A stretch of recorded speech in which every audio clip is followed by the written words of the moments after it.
En wel lekker naar buiten, hè? Ja, de hoestwee.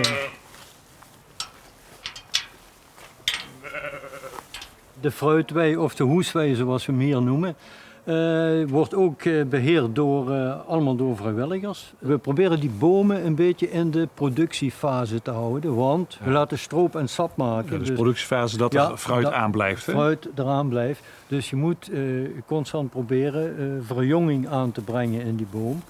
En de vitaliteit om die in stand te houden.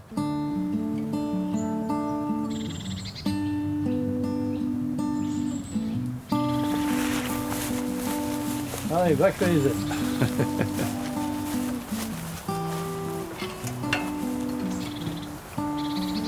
Nou, deze boom hebben we in deze fase dat de takken zich goed laten buigen, dat de sapstroom nog volop bezig is, uitgebogen. En we proberen dus een mooie verdeling van die gesteltakken te krijgen.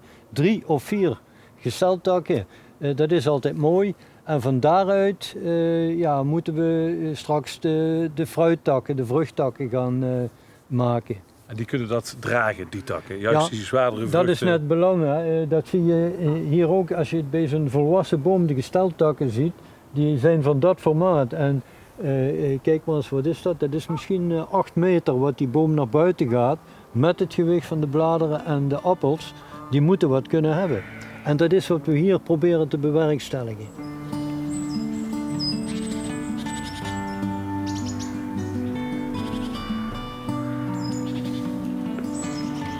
Snoeien blijft belangrijk, hè? Ook al worden de bomen ouder.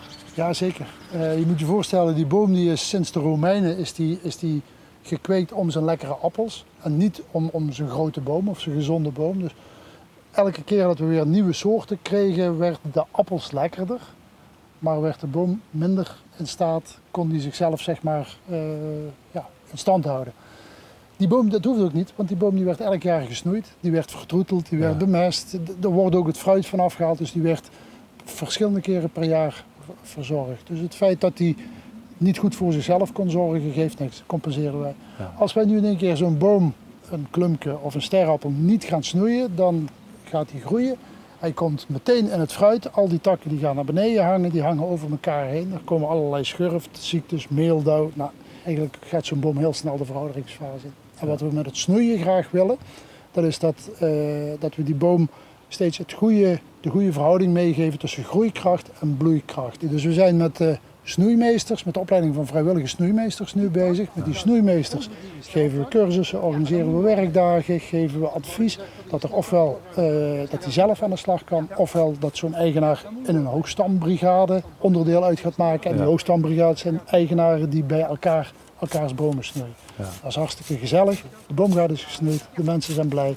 En ze hebben iets gedaan voor de cultuurhistorische waarde, om dat in stand te houden in feite ook, hè? Ja, sterker nog, je bent er eigenlijk onderdeel van. Want jij bent die Limburger die snoeit. Jij bent die Limburger die weet hoe dat moet. En jij weet ook hoe dat je een stuk vlaai eet. En dat hoort erbij. Volgens mij ruik je trouwens een beetje de vlaai. Huh? Ja.